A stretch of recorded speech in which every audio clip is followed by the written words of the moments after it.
When the palace released a quiet, clinical statement confirming a denied request from Princess Charlotte, no one expected the emotional tidal wave it would unleash. Behind the gates of Kensington, something had fractured, and at the center of it all was a mother's plea, a daughter's refusal, and a kingdom suddenly off balance. What was the request that brought Catherine to tears? Before we go deeper into what this really means for the royal family, make sure to subscribe so you don't miss a single update. The statement was brief, surgical, and deeply unsettling. It didn't elaborate. It didn't explain. It merely acknowledged what had long been whispered behind closed doors, that Princess Charlotte had indeed declined a request one made directly by her mother, the Princess of Wales. The media froze. News anchors tripped over their words. Royal correspondents scrambled to verify, to understand, to decode, because such an admission, so rare and so restrained, spoke volumes. In a world built on appearances and protocol, silence is often the loudest alarm, and this time it was deafening. Royal watchers pounced. Every word of the palace statement was analysed, dissected, replayed. Was it an act of rebellion, a generational shift, or a personal heartbreak masquerading as protocol? Theories spread like wildfire. Some whispered it was about a ceremonial role. Others hinted at a private appearance Charlotte was meant to make, perhaps at a family event or a state occasion. Whatever the truth, the timing was suspicious. Just days earlier, Catherine had been expected at a high-profile event, and yet she was nowhere to be seen. Her absence sent shockwaves. She was the face of grace, always polished, always present. But that day, she was missing, and in her place, a conspicuous silence. Then came the photos. Grainy at first, but unmistakable.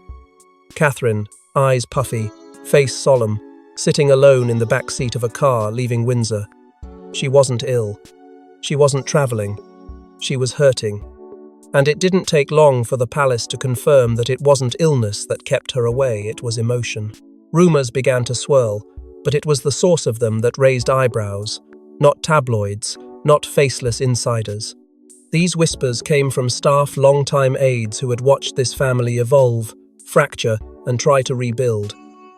They spoke of a request one Catherine had made with great care, one she had poured her heart into, and they spoke of Charlotte's answer, no. For many, the idea seemed impossible. Charlotte, the well-mannered, impeccably groomed daughter of William and Catherine, had always appeared to embody everything the monarchy prized: grace under pressure, a quiet sense of duty, and composure beyond her years. But this moment shattered that image. The most disciplined child in the firm had drawn a line, and in doing so, had exposed a fault line in the very foundation of the royal family. What truly shook the public, however, wasn't the refusal itself, it was Catherine's reaction. The dignified princess who had withstood scandal, paparazzi, and protocol with unwavering calm now looked visibly wounded.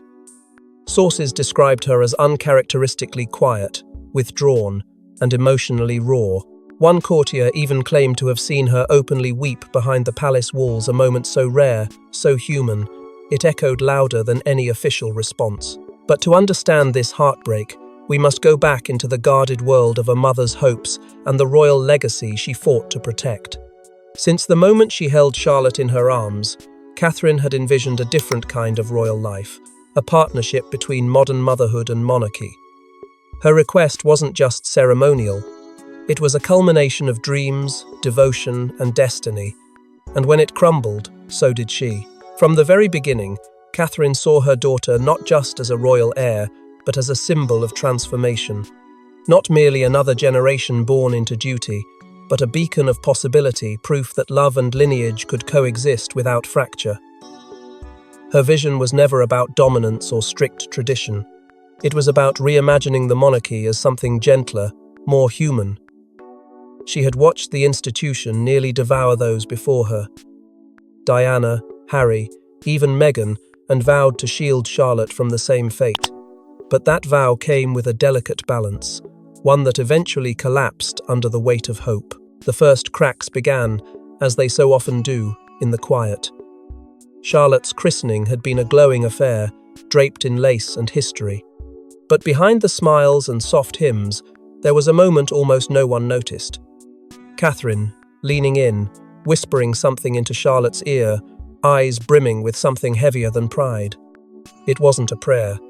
It was a promise, one that would come to define everything she later asked of her daughter. That moment, preserved only in still images and strained memories, carried a prophecy Catherine intended to fulfill not for the crown, but for their bond. Years later, that promise took form. A private request, gentle in tone but heavy in expectation. Catherine had been planning it for over a year.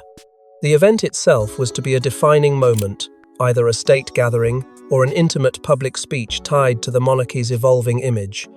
But more than protocol, it was to be a shared expression, a symbolic torch passing, not of power, but of belief. Catherine didn't want Charlotte to simply perform a royal role. She wanted her to feel it, to own it, to declare to the world, "I choose this path, and I walk it with you." And so, preparation began. There were whispered rehearsals, carefully chosen words, stylists consulted to balance tradition and youth. Catherine oversaw every detail with care. To outsiders, it may have looked like routine grooming, but within palace walls, it was known this wasn't an official duty, it was a personal mission. Palace sources would later confirm that while the request carried no constitutional weight, it carried Catherine's entire heart. She believed this moment would solidify everything she had worked to build a bridge between heritage and heart, a chance to tell the world, "We're not just royals, we're a family." But then came the response, or rather, the lack of one. Charlotte didn't storm out, she didn't raise her voice, she simply said no. And in that stillness, Catherine felt something crumble, not because her daughter defied the crown, but because she'd unknowingly broken that long-held, silent promise. The denial wasn't cold, but it was firm, and it echoed deeper than any royal decree. But Charlotte's refusal didn't come from rebellion. It was forged in silence, built over years of unseen tension, and whispered doubts in shadowed corridors. What if the perfect princess wasn't happy? Charlotte's radiant public persona masked a growing internal storm. Behind palace doors, she began to question everything, her place, her image, and the invisible strings tied to her crown. And then came the day she said, "No." From the moment she took her first steps under the watchful eye of the world, Princess Charlotte was marked by expectation. Adored, celebrated, endlessly photographed, she became the monarchy's shining symbol of continuity. But adoration has a shadow. The pressure to smile, to wave, to behave, to charm, it began early. And Charlotte, sharp beyond her years, learned quickly how to perform. Because when the world already believes you're perfect, there's no room for doubt, no space for fear, only performance. And that performance began to wear her thin. As she grew older, so did her awareness. Every expression, every gesture captured, analyzed, published. She once asked why she had to wave when she didn't feel like waving. That question was brushed off gently, but it lingered. It planted itself deep inside her. The realization came slowly, painfully, that her life was not just hers, that she was being watched, not as Charlotte the child, but Charlotte the future, the next Windsor, the clean slate, the carefully handled heir to a broken legacy. In whispers and stories passed between corridors and car rides, Charlotte began hearing names.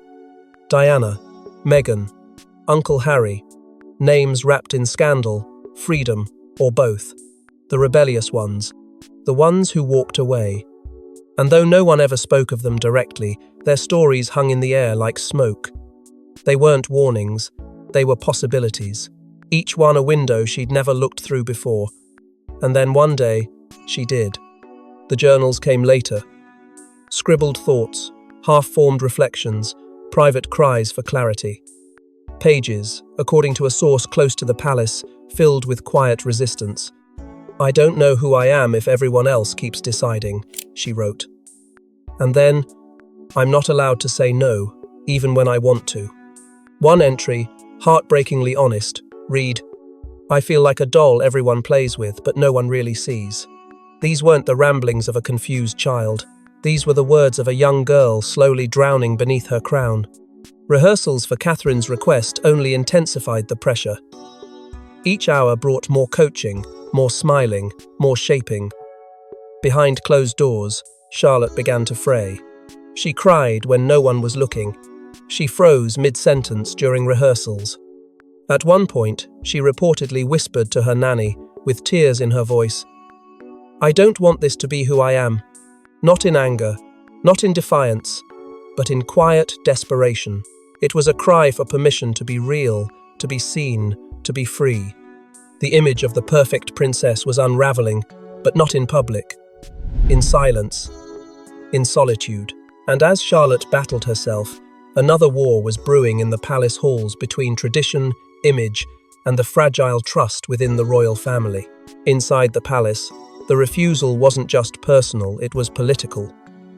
A denied request from a princess isn't just a family matter, it's a constitutional inconvenience. What followed was a royal scramble to contain the fallout and control the narrative. The refusal sent tremors straight through the palace floor. What may have seemed like a personal disagreement between a mother and daughter was, in reality, a potential crisis for the monarchy's carefully curated stability. It wasn't just about a child saying no, it was about a future sovereign refusing to comply. Almost instantly, senior aides were summoned, not to console, but to strategize. They used the term high-profile non-compliance behind closed doors, treating the moment not with empathy, but with urgency. Damage control became priority. What could have been brushed off as youthful hesitation was now being dissected as a threat to the crown's credibility.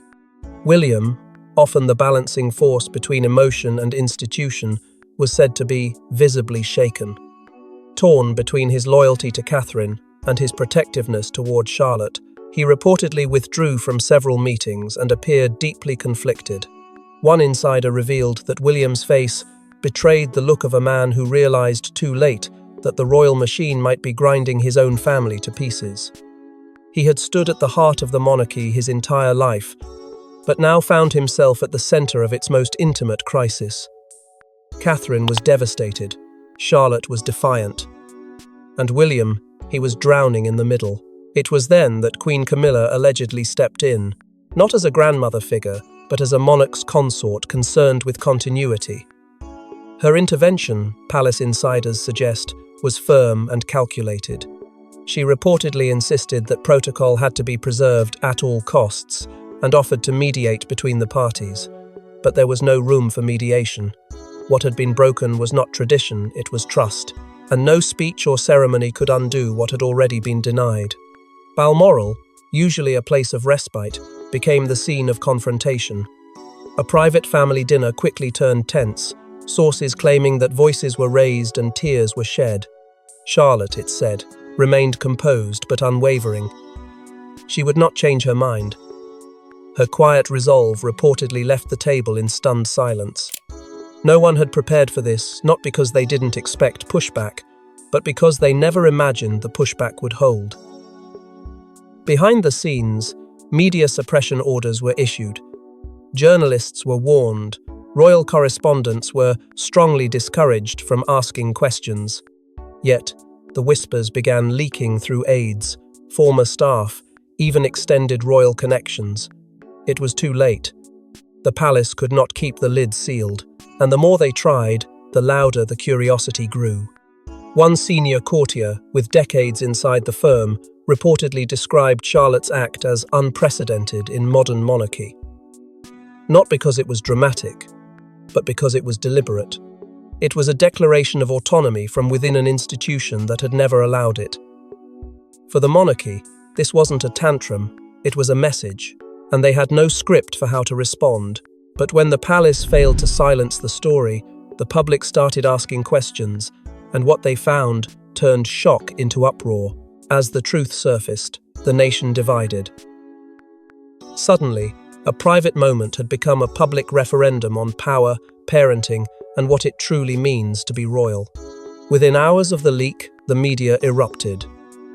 Headlines screamed with speculation, while talk shows and podcasts dissected every possible angle. The tabloids, ever hungry for conflict, spun narratives of defiance and disgrace. Some framed Charlotte as a rebellious royal on the brink of crisis, while others painted her as a courageous symbol of a new generation, unwilling to be shackled by outdated duty. But not all coverage was inflammatory. Some voices, quieter yet no less potent, emerged in support. Editorials defending Charlotte's right to autonomy flooded digital pages. Analysts debated whether this was a watershed moment for royal identity or the unraveling of it. Online, the battleground expanded.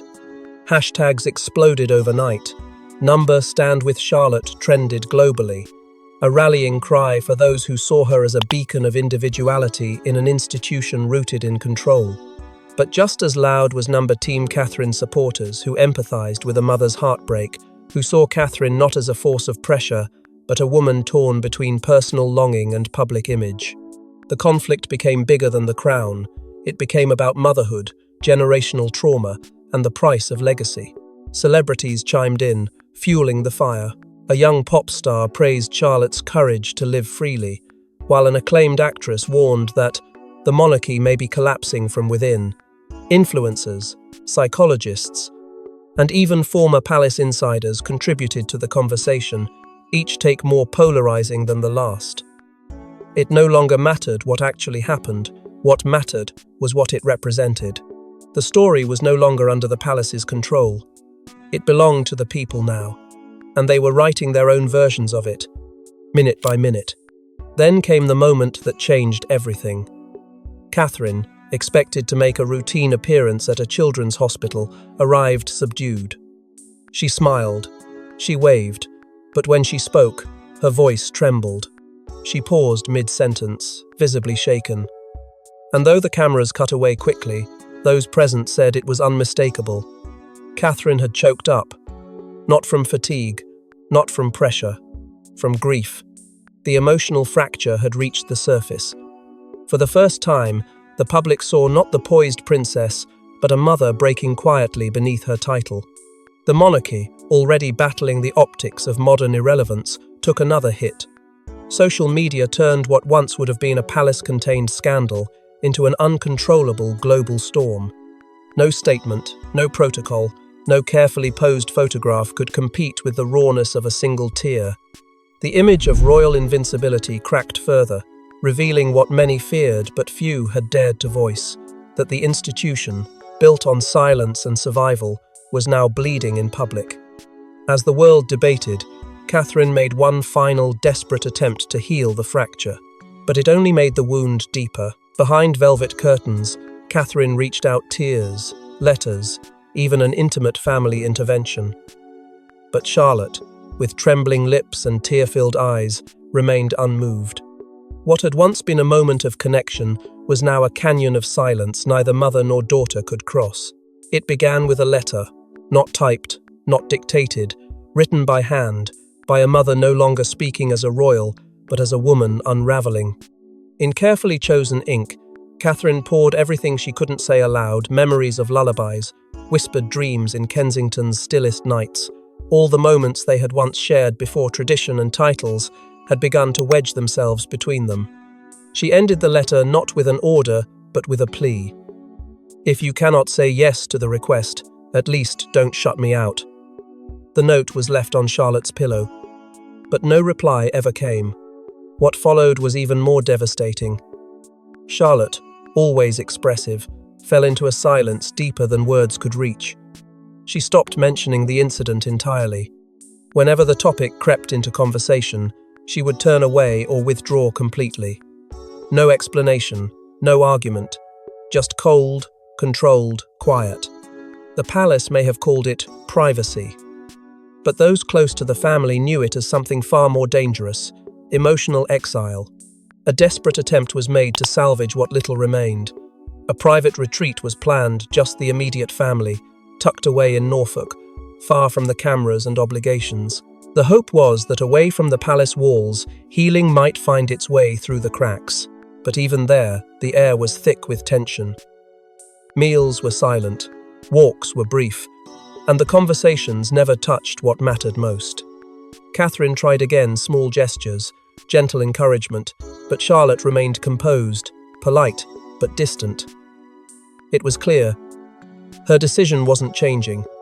Not now. Perhaps not ever. William, once the family's emotional compass, was unraveling too. Caught in a storm he couldn't mediate, he grew quieter, visibly older. Friends described him as emotionally paralyzed, too torn to take sides, too exhausted to offer peace. In public, he smiled, but in private, he watched the women he loved drift further apart, powerless to anchor them back together. One aide described him as a man haunted by the fear that he would one day inherit a kingdom and nothing left of his family. The breaking point came in a hushed corner of a church, where Catherine, sitting alone in the back row during Sunday service, was seen trembling, then silently weeping. The clergy, alarmed, approached, but she waved them off. It was not a crisis of faith in God, but of faith in love, motherhood, and the family she thought she had built. Later, she would confide to a friend in a rare moment of vulnerability, "I've lost her." And the words struck not as a whisper, but as a requiem. And then came the leak, the confirmation that would rewrite the narrative forever and force the monarchy to face its newest crisis of faith. One document, 4 words, that's all it took to collapse the palace's defense. Request declined by Charlotte. When the internal memo leaked, it was no longer speculation, it was truth, with all its weight, grief, and consequences. The leak didn't come from a royal rival, a journalist, or even a disillusioned relative. It came from within. An anonymous aide, long considered loyal to the crown, allegedly made the decision after watching months of quiet emotional warfare unfold behind palace doors. According to insiders, the aide was fed up with the emotional suppression, the whispered directives to spin heartbreak into honor, and the endless parade of denials.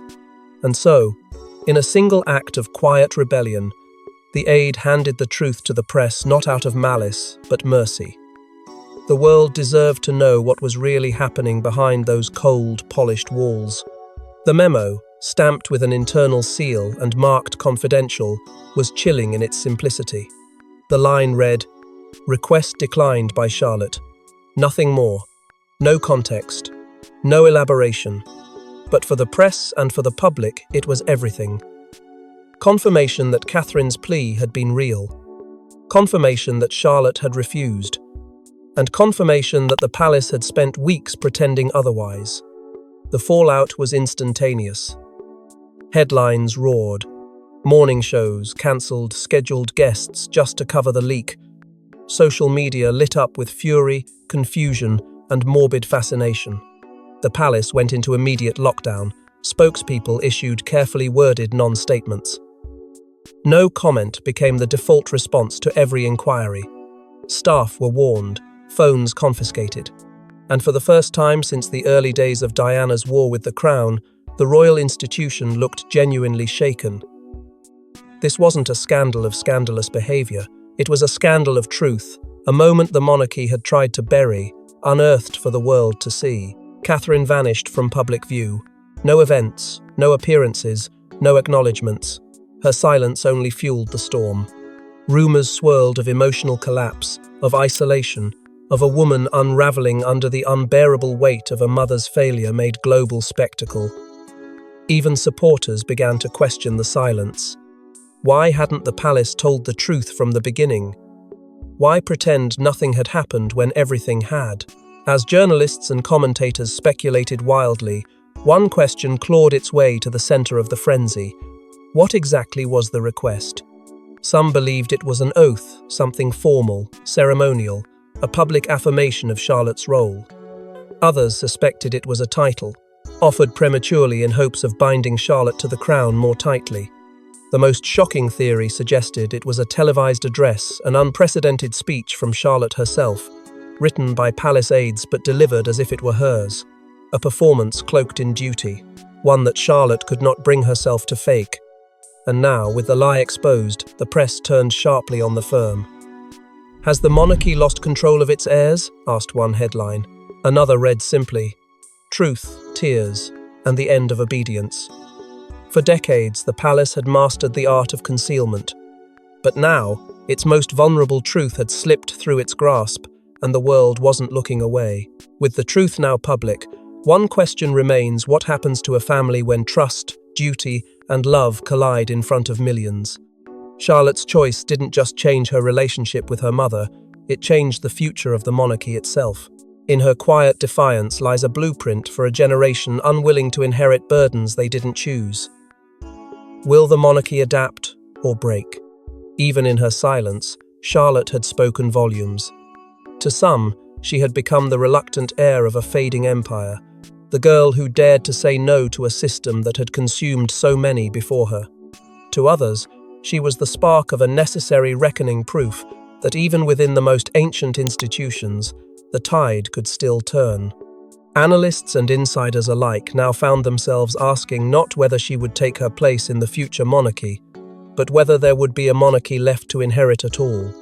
Charlotte's growing presence had already earned her titles in the court of public opinion: the People's Princess too, the Quiet Rebel, the Crown Refuser. But behind the headlines, something far more serious was unfolding. Her denial had triggered private debates within the highest circles of the firm. There were whispers, soft, but gaining strength, of reshaping the monarchy's expectations for the next generation. If Charlotte, groomed from birth, could reject her role, what hope was there for others less prepared and more disillusioned? Discussions began. Could royal children be allowed more choice? Could protocols be loosened? Would the monarchy survive if it didn't? These weren't questions of optics. They were questions of survival. Because Charlotte hadn't just challenged a request, she had challenged the premise. And now, the crown was listening.